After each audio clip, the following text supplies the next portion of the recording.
तो आज बात करेंगे बुल मार्केट के बारे में। बुल मार्केट कैसा होता है और बुल मार्केट में किस तरह की लिक्विडिटी एक्सपेंशन देखने को मिलती है हमें। बुल मार्केट में कौन सी ऐसी गलतियां हैं जो कि मैंने करी थी और ज़्यादातर लोग करते हैं, सभी करते हैं, और बुल मार्केट के पूरे पोटेंशियल को वेस्ट कर देते हैं। तो उन चीज़ों पे बात करेंगे। एज अ ट्रेडर हम बात करेंगे, हम इन्वेस्टर के तौर पे बात नहीं करेंगे। तो बिल्कुल एक ट्रेडिंग के पर्सपेक्टिव से अगर आप एक छोटा अमाउंट लेके आ रहे हो मार्केट में और उसको ग्रो करना चाहते हो, तो उस पर्सपेक्टिव से मैं आपको कुछ रूल्स बताऊंगा। आप उन रूल्स को नोट डाउन कर सकते हैं। आप उनके अकॉर्डिंग ही काम करें और फिर आपको एक अच्छा रिजल्ट देखने को मिलेगा। तो चलिए बात करते हैं सबसे पहले लिक्विडिटी एक्सपेंशन के ऊपर। लिक्विडिटी एक्सपेंशन होता क्या है? लिक्विडिटी एक्सपेंशन ये होता है कि जब मार्केट में ज्यादातर जो बायर्स होते हैं वो एक्यूमुलेट हो जाते हैं, ज्यादा से ज्यादा बायर्स आ जाते हैं, लिक्विडिटी आ जाती है मार्केट में। ठीक है। जब मार्केट से बायर्स चले जाते हैं तो लिक्विडिटी भी चली जाती है। आपको ये बात समझ में आ रही होगी। जब बहुत ही लो लिक्विडिटी पे काम होने लगता है तो स्टॉक्स में किस तरह का मोमेंटम आता है। अभी मैं आपको कुछ स्टॉक्स दिखाता हूँ। जैसे कोई स्टॉक है, मान लेते हैं एसएमएल महिंद्रा। अभी यहाँ पर देखिए बायर्स चले गए हैं, ठीक है। यहाँ पर वॉल्यूम देखिए आप, लिक्विडिटी कहाँ है? ठीक है। तो जब यहाँ पर कोई पार्टिसिपेंट है ही नहीं, तो फिर यहाँ पर आपका बायर नहीं है, तो फिर यहाँ पर आपको देखने को मिल रहा है कि लिक्विडिटी मार्केट से गायब है। लेकिन जैसे इसमें मोमेंटम आता है, बायर्स आ जाते हैं, लिक्विडिटी आ जाती है, तो ऐसे टाइम पे स्टॉक्स में मोमेंटम बढ़ता है, स्टॉक्स का बिहेवियर अच्छा हो जाता है, स्टॉक्स क्लीन मूव करने लगते हैं। राइट। तो ऐसे समय पे पैसा भी बनता है। बुल मार्केट किस चीज से ड्रिवन होता है? वो ड्रिवन होता है अर्निंग्स की ग्रोथ से। अर्निंग्स ग्रो करने लगती हैं, अलग अलग सेक्टर्स में अच्छे रिजल्ट्स आने लगते हैं। एक ऐसा समय भी आता है बुल मार्केट में कि रिजल्ट आते हैं और स्टॉक्स सीधा ऊपर ही जाते हैं, और सबको पता होता है कि मार्केट में किसी भी कंपनी का रिजल्ट प्ले कर लो जो कि एक लीडिंग सेक्टर से है, अच्छा ही आएगा, स्टॉक ऊपर ही जाएगा। आपको मैं रिसेंट एग्जांपल अगर दूं तो मैं दे सकता हूं आपको रेलवे और डिफेंस का। रिजल्ट आते थे, स्टॉक्स सीधा ऊपर। चलिए मैं जीआरसी का चार्ट लगा के आपको दिखा देता हूँ कि जब वो समय था, जब इनका बुल रन चल रहा था, तो किस तरह का इनमें मोमेंटम होता था, है ना। बात कर लेते हैं इनके ऊपर।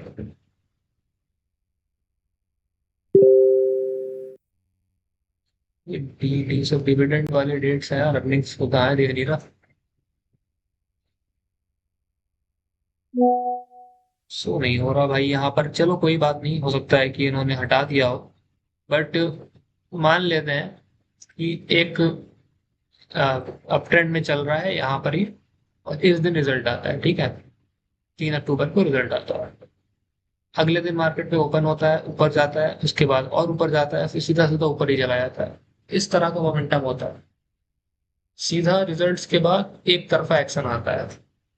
तो ये बुल मार्केट की कहानी होती है। तो इस तरह का एक्शन आपको देखने को मिलता है, और इस तरह के एक्शन को आपको जब भी ट्रेड करना है तो वो उसको किस तरह से ट्रेड करना है मैं आपको यहाँ पर वो बता देता हूँ, जीआरएससी के चार्ट पे ही बता देता हूँ। जैसे कि मान लेते हैं कि हमारे पास एक स्टॉक है जो कि हमने यहाँ की रेंज के ब्रेकआउट पे लिया है, और इसमें रिजल्ट आने वाले हैं इस दिन। ठीक है, 4 अक्टूबर को मान लेते हैं रिजल्ट आने वाले हैं।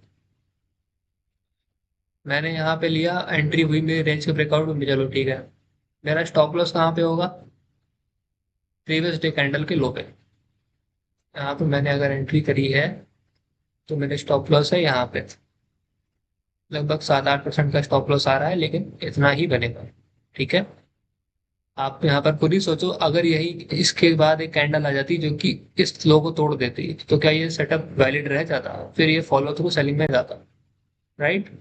तो यहाँ पर इस प्रीवियस डे कैंडल का लो है, लगभग 8% का स्टॉप लॉस जो कि बड़ा है। अगर मैं होता तो यहाँ पे ट्रेड शायद ना लेता, या लेता भी तो छोटी क्वांटिटी से लेता। और फिर यहाँ पर जैसे जैसे ऊपर जाता मैं इसमें अपनी क्वांटिटी बढ़ाता, जैसे जैसे मेरा रिस्क फ्री होता रहता है ट्रेड। ठीक है। तो यहाँ पर ये स्टॉक कितना परसेंट ऊपर चला गया था? 35%। यहाँ पर मैंने एंट्री करी, यहाँ पर एक अच्छा मूव आया, चलो ठीक है, अच्छी कैंडल आई है, इसी दिन रिजल्ट आने हैं, मान लेते हैं। अच्छे आए रिजल्ट, अगले दिन स्टॉक सीधा ऊपर। रिजल्ट आने वाले हैं तो ऑलरेडी मैं ये प्रेफर करता हूँ कि थोड़ी छोटी क्वांटिटी रखें, क्योंकि अगर कुछ बुरा भी होता है, कोई एक्सीडेंट होता है हमारे साथ रिजल्ट पे, कि रिजल्ट खराब आ गए, स्टॉक किसी वजह से गिर गया, तो फिर हमें बहुत बड़ी क्वांटिटी पे जर्क ना मिले।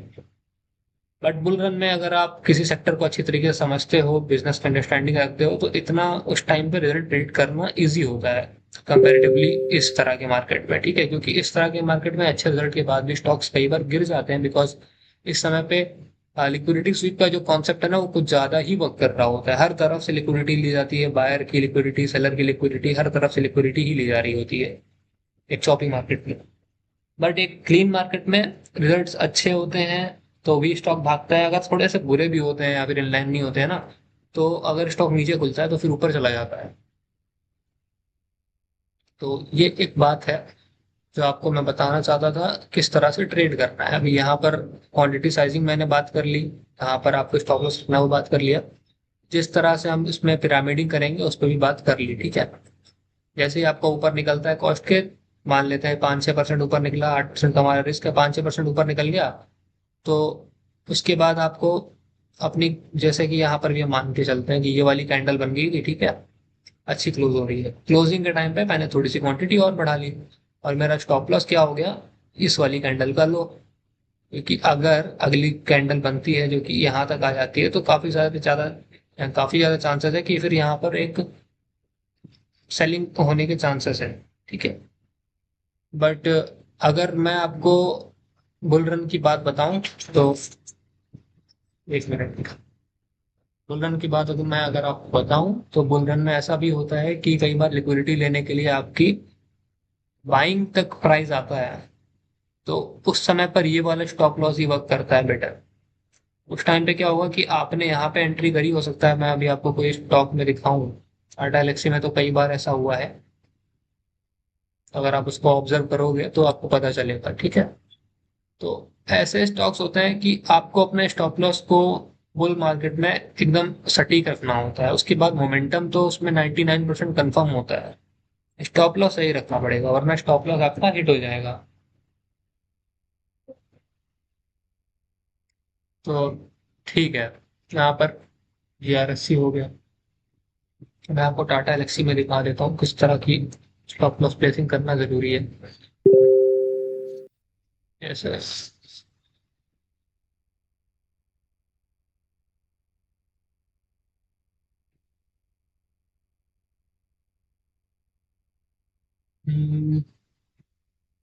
यहाँ पर हमें कहीं चार्ट पर ये नजर आएगा।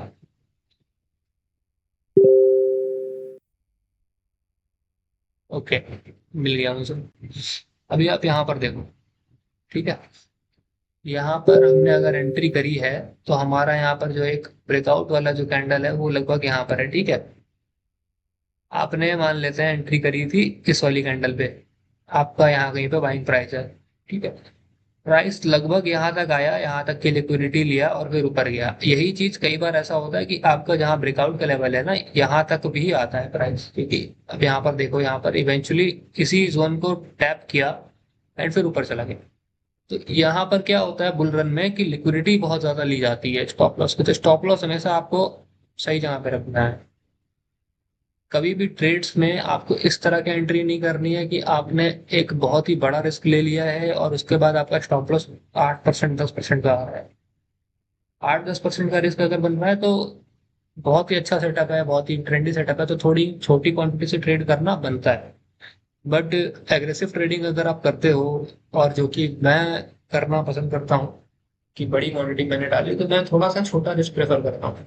थोड़ा सा टाइटनेस हो बुल मार्केट में, हमें टाइटनेस ही ढूंढनी होती है, उसके बाद तो फिर मोमेंटम हमारा सारा काम कर देता है। तो काफी सारे कॉल आ रहे हैं।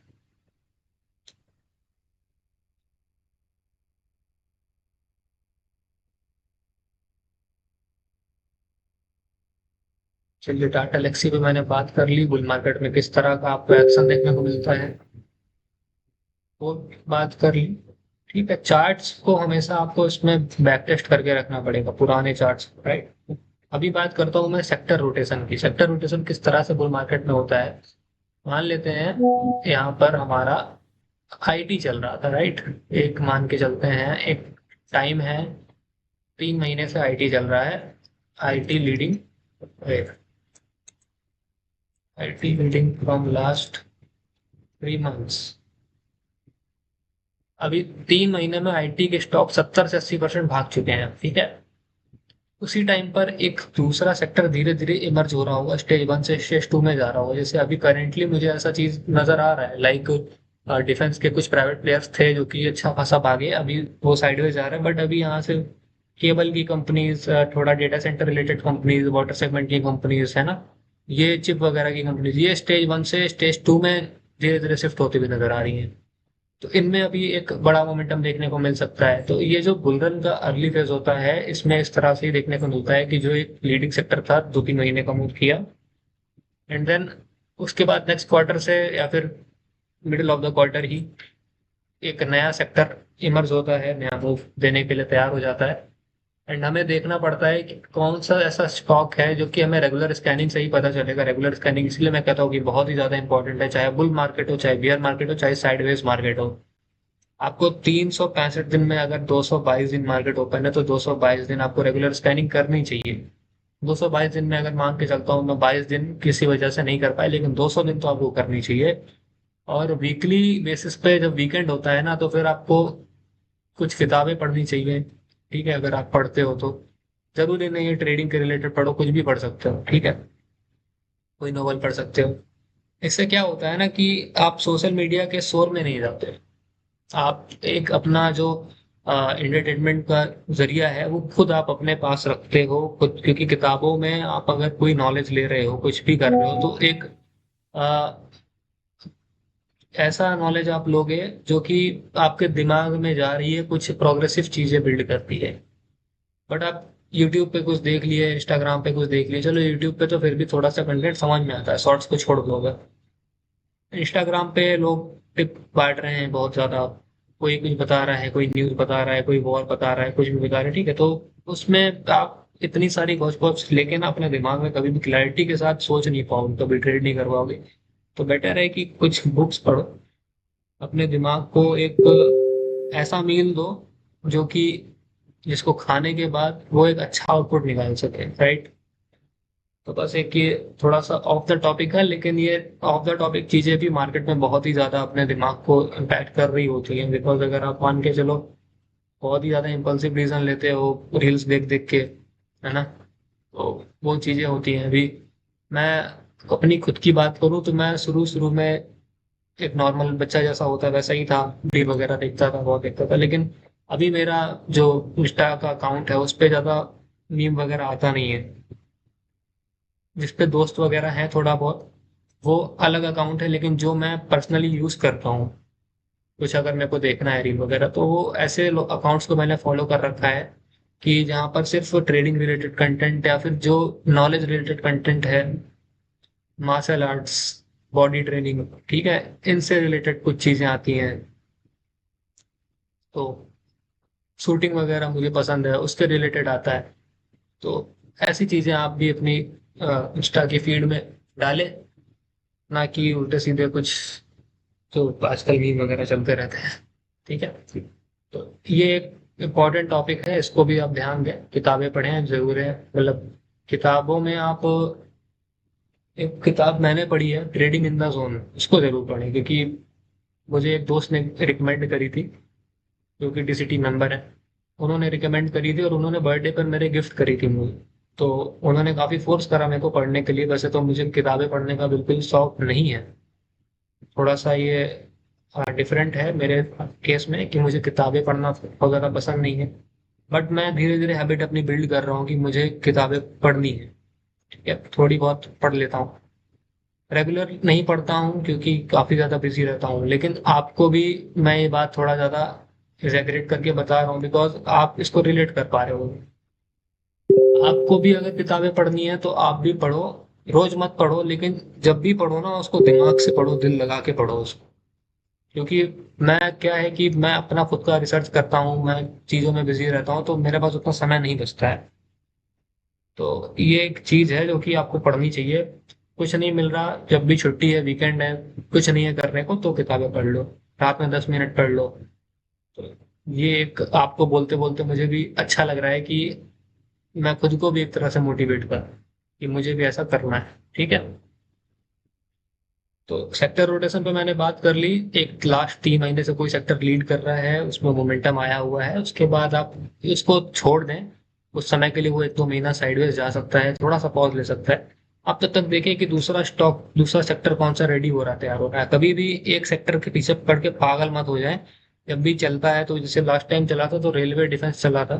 तो रेलवे और डिफेंस जब चल रहा था, तो उसके साथ साथ कुछ स्टॉक्स और भी चल रहे थे। जब वो थोड़ा सा साइडवेज आ रहे थे या रुक रहे थे, तो उस समय पे कुछ और चल रहा था।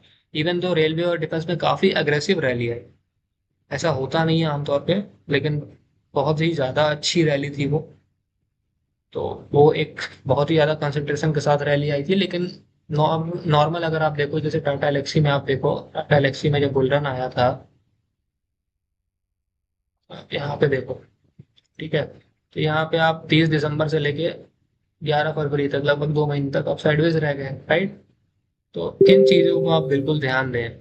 मोमेंटम आता है, मोमेंटम आने के बाद इस तरह का एक एक्शन देखने को कई बार मिलता है। तो जो कुछ मिस्टेक्स हैं, अभी मैं उसके ऊपर बात कर लेता हूँ। बुल रन में ना आप कंफर्मेशन का ज्यादा वेट ना करें। बुल रन अगर चल रहा है, तो ट्रेड्स क्योंकि बहुत तेजी से मूव करते हैं, आपको आप अगर बहुत ज्यादा कंफर्मेशन का वेट करोगे कि ये कैंडल क्लोज हो जाए, 1 आवर की कैंडल क्लोज हो जाए, तब मैं ट्रेड लूंगा, तब तक स्टॉक काफी ज्यादा भाग चुका होगा और फिर पूरा दिन वो साइडवेज चला जाएगा, या फिर अच्छा खासा भाग चुका होगा, तो इंटरडे में हो सकता है प्रॉफिट बुकिंग आ जाए उसमें, है ना। तो बेटर है कि एक सेक्टर आप पकड़ें और उसको ट्रैक करें पिछले दिन ही। ठीक है। और आपको जब जहां पर सेटअप दिख रहा है, आप नेक्स्ट डे उन्हीं में ट्रेड लें। आप उन्हीं स्टॉक्स को देखें, उन्हीं में मोमेंटम ट्रेड करें, और अपना आपका काम करके बिल्कुल स्टॉक से बाहर। ठीक है। आपका अगर एक्सपेक्टेड गेन्स आपको मिल गया, आप ट्रेड से बाहर। चलो, मैसेज आ गया है कि आईपीओ अलॉट नहीं हुआ है। थोड़ा सा दुख होता है ये देख के, लेकिन कोई बात नहीं। एक एसएमई लगाया था पूजा प्रिसिजन का, तो वो अलॉट नहीं हुआ आज तक। वैसे यार, मेरे को कभी एसएमई अलॉट हुआ नहीं है। आप में से किसी को कभी हुआ है क्या? तो बताना ये कमेंट करके मेरे। तो कंफर्मेशन का वेट नहीं करना है बहुत ज़्यादा, इस बारे में मैंने बताया। आप इस बात को हमेशा ध्यान रखें। ठीक है। और दूसरा, कभी भी किसी भी स्टॉक को ना एक बड़ी रैली के बाद ना पकड़ें। जैसे कि यहाँ पर अगर किसी ने इसको यहाँ कहीं पे पकड़ा होता, तो ये एक छोटा छोटा कैंडल दिया, फिर ये जब मूव दिया, तो मतलब लोग क्या करते हैं कि 20-25%, 30% के लिए, मैंने बोला आपको कि 20-25% का आपको मूव पकड़ना है। ठीक है, मिनिमम। तो यहाँ पे आपका कितना परसेंट मूव किया? चलो 20% मूव कर लिया, अगर किसी ने मूव कर लिया, लेकिन लोग सोचते हैं कि थोड़ा और जाएगा और जाएगा, लोग मूव नहीं करते। लोग ये नहीं देखते कि रेंज का ब्रेकआउट कहाँ हुआ था। मेरा कहने का मतलब है कि एक बेस बने, उसके ब्रेकआउट के बाद आपका 70 से 80% का मूव होना चाहिए। और अगर शॉर्ट बेस है, लाइक इस तरह का बेस है, तो यहाँ से 20 से 30% का मूव होना चाहिए। ठीक है। शॉर्ट बेसिस पे 20 से 30% का, एक लॉन्ग रेंज पे 70 से 80% का। ठीक है। ये बात हमेशा याद रखना, ये नोट करने वाली पॉइंट है, इसको लिख के रख लें। ये देखिए 80% का लगभग मूव है। जो मैं आपको ये बता रहा हूँ, ये मेरा खुद का पूरा बैक टेस्टेड डेटा है। मैंने कई हजारों स्टॉक्स पे, हजारों नहीं, हजार थोड़ा ज्यादा हो गया, बट मान के चलो 700-800 स्टॉक्स पे मैंने खुद से इसको बैक टेस्ट करा है। काफी सारे स्टॉक्स को बैक टेस्ट करा है। सात सॉफ्ट है, HSCL है, काफी सारे स्टॉक्स हैं जो भी पहले के टाइम पे भागे हैं। जब HSCL में मार्केट में आया था, तो 80 रुपए का होता था, 70-80 रुपए का। उसके बाद वो किस तरह का भागा है आप सब जानते हो। तो इनको तो मैंने अपने आंखों के सामने देखा भी है। तो ये एक बात है जो कि आपको कभी भी इस तरह की गलतियां नहीं करनी है। और कभी भी बुल मार्केट में ना ज़्यादा कैश पे मत बैठो। मतलब कैश होना चाहिए। अगर 1 लाख रुपए है, मान लेते हैं, छोटा अमाउंट लेते हैं, 1 लाख रुपए है आपके पास ट्रेड करने के लिए कैपिटल, तो आपका बुल मार्केट में ना 70 से 80 हज़ार रुपए इन्वेस्टर होना चाहिए मिनिमम। ठीक है। 10-20 हज़ार रुपए रखा है तुमने, चलो ठीक है, कहीं तुम्हें एवरेज करना पड़ा या कुछ, ठीक है, चलो अच्छा लग रहा है, इंट्रा मार लिया मार्जिन पे। लेकिन आप अगर कोई स्विंग ट्रेड ले रहे हो, बीटीएसटी ट्रेड ले रहे हो, तो 70 से 80 हज़ार रुपए उसमें डालो, क्योंकि यही तो एक टाइम है ना जब तुम्हें एग्रेसिव खेलना है। उस समय पे भी अगर तुम सोचोगे कि डाइवर्सिफाई कर लेते हैं, 5 स्टॉक ले लेते हैं ट्रेड के लिए, ऐसा नहीं करना है। कुछ सेलेक्टिव स्टॉक लो, 1 से 2 स्टॉक बहुत, मैक्सिमम अगर आपको जाना है तो 2 स्टॉक, ठीक है। मैं अपनी बात बता रहा हूँ, मैं 2 स्टॉक से ज़्यादा नहीं, क्योंकि आप, एनर्जी लगती है, टाइम लगता है, आप मॉनिटर नहीं कर पाओगे। तो ये एक बात है। और कभी भी बुल मार्केट में टिप्स तो बहुत ज़्यादा भरमार हो जाती है, सब पे टिप चलते भी हैं, लेकिन आप टिप्स की आदत ना डालें। आप अगर टीसीटी के मेंबर हैं, फ्री ग्रुप के भी मेंबर हैं, तो जो स्टॉक्स मैं शेयर करता हूँ, मैं कभी भी, आप देखते हो, मैं कभी भी उस पर इस तरह का बाइंग रिकमेंडेशन नहीं देता हूँ। मैं बस स्टॉक का चार्ट शेयर करता हूँ और बोलता हूँ आइडियल वॉच लिस्ट। वो कहने का मतलब ये है कि मुझे और इन्फ्लुएंसर जैसा नहीं बनना है, या फिर, मतलब मैं हूँ भी नहीं वो चीज़, मैं अपने आप को मानता भी नहीं हूँ। मुझे बस ऐसा है कि मुझे एक कम्युनिटी चाहिए जहाँ पर लोग अच्छा कर रहे हैं, ग्रो कर रहे हैं, क्योंकि वहां पर अगर आप लोगों को ग्रो करता हुआ देखते हो ना, तो एक अच्छा, आपके आसपास एक इन्वायरमेंट बना रहता है, एक जो ऑरा होता है वो बहुत ही अच्छा होता है, तो वहां पर आपको चीजें समझ में आती हैं, लोगों के एक्सपेरिमेंट समझ में आते हैं। अभी आप अगर मेरे ही नक्शे कदम पे चलने लगोगे, तो आप वही लोगे, या फिर आप खुद भी देखते होगे जितने भी इस तरह के हैं लोग, इन्फ्लुएंसर्स हैं, उनके जो फॉलोअर्स हैं वो वही लेते हैं जो कि उनका इन्फ्लुएंसर या फिर जो भी मास्टर है वो बता रहा है, वही वो ले रहे हैं, ठीक है। सारे के सारे उसी में घुस जाते हैं। बट आप लोग जब खुद से कुछ एक्सपेरिमेंट करोगे, मेरे ही बताए हुए या फिर मेरे ही वॉच लिस्ट के स्टॉक्स को ट्रैक करके, तो उनमें सेम तरह का काम मैंने किया, हो सकता है उसको मैंने ट्रेड ना किया हो, मैंने किसी को मिस कर दिया हो, बट आपने किया है, तो फिर मैं आपसे देखूंगा कि यार इस बंदे ने यहाँ पे किया है, इसमें क्या देखा हो। अगर मेरे को लगेगा तो मैं आपसे पूछूंगा भी, या फिर आप मेरे से जिस तरह से पूछते हो वो आप बिल्कुल पूछते ही हो, मैं भी आपसे उस तरह से पूछ सकता हूँ कि आपने इसमें क्या देख के करा। ठीक है, तो एक ही अच्छा इन्वायरमेंट बिल्ड होता है। तो बिल्कुल कभी भी टिप्स के भरोसे ना जाएं, और एक वॉच लिस्ट बना के रखें। लोग वॉच लिस्ट नहीं बनाते, लोग बस ऐसे ही, इधर वो बताएगा ना, वो टिप देगा ना, वो रात में बताएगा ना, स्टॉक फॉर टुमारो, उसके देख लेंगे, वही कर लेंगे। तो इस चीज को आप बिल्कुल ध्यान रखें। और कभी भी एक बिना ट्रेड अगर आपने रेंज के ब्रेकआउट पे पकड़ा, मान लेते हैं, तो उसको जल्दी बेचने की गलती ना करें। ठीक है। एक लीडिंग सेक्टर से एक अच्छा स्टॉक अगर आपने पकड़ा है, तो आप उसको जल्दी बेचने की गलती भी ना करें। आप देखें कि रेंज का ब्रेकआउट, कितना बड़ा रेंज का ब्रेकआउट है, अगर बड़ी रेंज का ब्रेकआउट हो रहा है तो उसको ट्रेल करें, समय दें उसको। राइट। तो इतना है जो कि आपको हमेशा ध्यान देना है। और कभी भी एक लूजिंग स्टॉक को एवरेज ना करें। बुल मार्केट में जो होता है कि कुछ स्टॉक्स थोड़ा सा अंडर परफॉर्म करते हैं, तो उनको स्टॉप लॉस हो रहा है काट दें। ऐसा नहीं कि गिर रहा है, अभी तो ऊपर आ ही जाएगा यार। बुल रन में सबसे ज्यादा बड़ी मिस्टेक यही तो करते हैं लोग। एक लगाट को एवरेज करते जाते हैं, जिसमें डिस्ट्रीब्यूशन चालू हो जाता है। अभी तो फिलहाल वो फेज नहीं आएगा, लेकिन आने वाले टाइम में आएगा, और फिर लोग उसमें पैसे डाल के बैठे रहेंगे। मैंने जब लास्ट टाइम पे रेलवे वगैरह में टॉप लगने वाला था, डिफेंस वगैरह में टॉप लगने वाला था, 1-2 महीने पहले से बोलना चालू कर दिया था कि यहाँ पर अब पैसे मत डालो। लोग एवरेज कर रहे हैं, लोग उठा रहे हैं। ठीक है।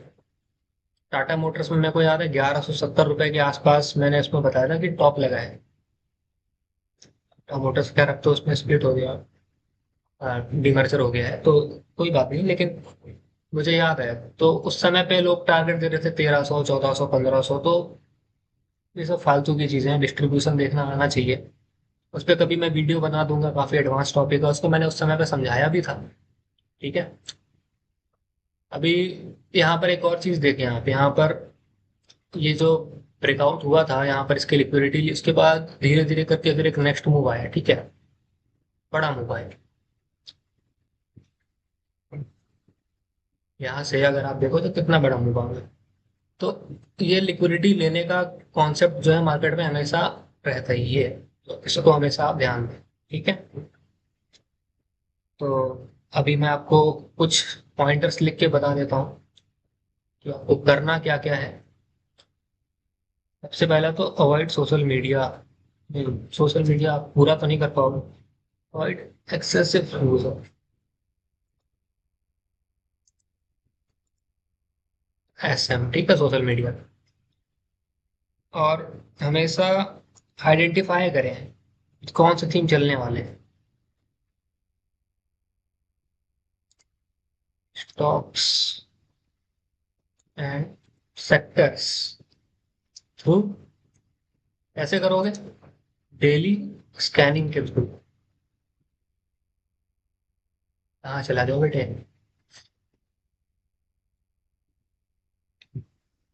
और FIDI की एक्टिविटी को भी ट्रैक करते रहना चाहिए कि FIDI कहाँ पे क्या बाय कर रहे हैं, क्योंकि बुल मार्केट में उनका एक्सपोजर आपके लिए बहुत ज्यादा मैटर करता है।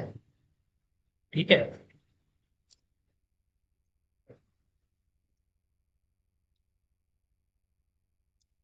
किन सेक्टर्स में बाय कर रहे हैं, ठीक है।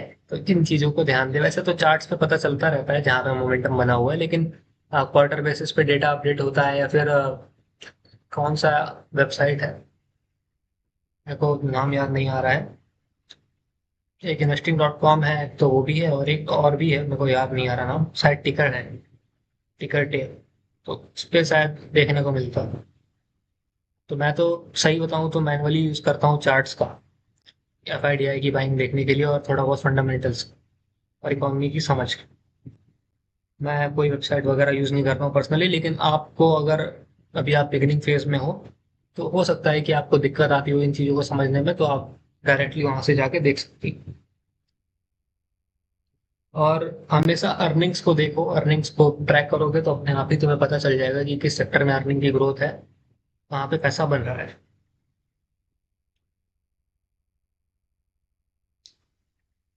तो लिख देता हूँ यहाँ पे, earning growth and con call updates. Con call कैसे पढ़ना है मैंने कई बार सिखाया है, आप बस कॉन कॉल जाएं, स्क्रीनर से डाउनलोड करें डॉक्यूमेंट सेक्शन से, और उसको चैट GPT पे डाल दें, और मैनेजमेंट ने क्या गाइडेंस दी है, किस तरह की अर्निंग विजिबिलिटी है, उस चीज़ों को देखें।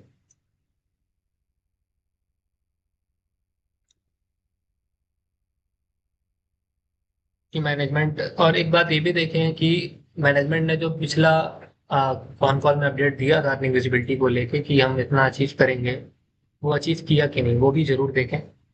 इन चीज़ों के ऊपर फंडामेंटल में एक सेशन लेना पड़ेगा मुझे लगता है।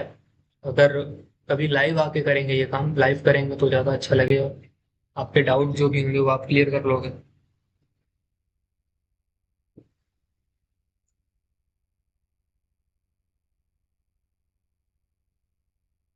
तो इतना ही चीज़ आप करें। इतना अगर आप करते हैं, ट्रेड्स हमेशा अपनी क्वांटिटी जो साइजिंग है उसको मॉनिटर करते रहें। कभी भी किसी भी ट्रेड में अगर आप जा रहे हो तो बहुत ही सिलेक्टिव ट्रेड में जाओ, और अच्छा पैसा उसमें डालो। ठीक है। अगर आप बड़ी कैपिटल से करते हो, लाइक 10 लाख रुपए के ऊपर, और आपके लिए वो कैपिटल इम्पोर्टेंट भी है, तो थोड़ा सा डाइवर्सिफाई करके कर सकते हो, है ना। डाइवर्सिफाई करने का भी मतलब ऐसा नहीं कि 10 स्टॉक ले लिए, मैक्सिमम 5 स्टॉक। ठीक है। तो भी लिंक्ड सेक्टर हो, या फिर एक ही सेक्टर के हो, आसपास के स्टॉक हो। तो इसमें क्या होगा कि आप लीडर को पकड़ पाओगे, और आसपास वाले जो स्टॉक होंगे उनको ही पकड़ पाओगे। ऐसा नहीं कि कोई लगाड़ सेक्टर का स्टॉक ले लिया आपने, बैंक्स के स्टॉक ले लिए जो कि चल ही नहीं रहे। ठीक है। ये बात है। और बाकी मैं तो वीकली मार्केट रिव्यू देता ही रहता हूँ, सेक्टर के एनालिसिस भी दूंगा ही मैं, स्टॉक स्क्रीनिंग भी साथ में हम कर ही लेंगे। बस आपको एक इंडिकेटर यूज करना आना चाहिए, relative strength index, RSI। Bull run में बहुत ही काम आता है। ठीक है। अगर आप कमेंट करोगे तो उसके ऊपर भी एक वीडियो बना दूंगा। अभी मैं सोच रहा हूँ कि ये वीडियो काफी लंबी हो गई है, तो हमेशा बुल रन में ना एक प्रिपरेशन करके चलो। ये बुल रन मान लेते हैं शुरू नहीं भी हुआ है, मेरे हिसाब से तो अब धीरे धीरे शुरू हो गया है, लेकिन मान लेते हैं कि एकदम अर्ली फेज है अभी, तो यहाँ से प्रिपरेशन करना चालू करो। किस तरह से तुम ट्रेड करोगे, अपने आप को मॉनिटर करोगे, किस तरह के ट्रेड में तुम किस तरह का रिएक्ट कर रहे हो। तो इन चीज़ों को जर्नल करो, लिखो। सिटी का जो हमारा ग्रुप है उसके ऊपर अपने जर्नल्स वीकली, रोज जर्नल मत किया करो, वीकली बेसिस पे जर्नल किया करो, उसको ग्रुप पे भेजा करो। और लोग भी मोटिवेट होंगे और वो भी भेजेंगे। जो खुद करेगा अपने लिए करेगा, मेरे लिए कुछ नहीं करोगे आप। आपको ये बात खुद भी पता है। वो डिसिप्लिन बिल्ड करना पड़ता है, और डिसिप्लिन अगर आपके पास नहीं है तो आप एक बुल रन और मिस कर दोगे और ऐसा नहीं बना पाओगे। ठीक है। लास्ट बुल रन मैंने मिस किया था, और मुझे इस बात का काफी ज्यादा अफसोस होता है, क्योंकि उस समय पे कुछ ज्यादा नॉलेज थी नहीं। जिस तरह का मोमेंटम था उस हिसाब से मुझे नॉलेज नहीं थी बहुत ज्यादा। धीरे धीरे उस समय पे नॉलेज बटोर रहा था, चीजें समझ रहा था, कर रहा था काम। जब मुझे चीजें समझ में आई करना, तब तक बुल रन बूढ़ा हो चुका था उस टाइम पे। तो आपको सेम गलती नहीं करनी है। आपको यहाँ पे मैं समझा रहा हूँ, आपको कोई भी डाउट है आप कमेंट कर सकते हो, आप मेरे से डायरेक्टली ग्रुप में पूछ सकते हो। तो आज के लिए बस इतना ही रखते हैं। Thank you so much for watching. मिलते हैं नेक्स्ट वीडियो में।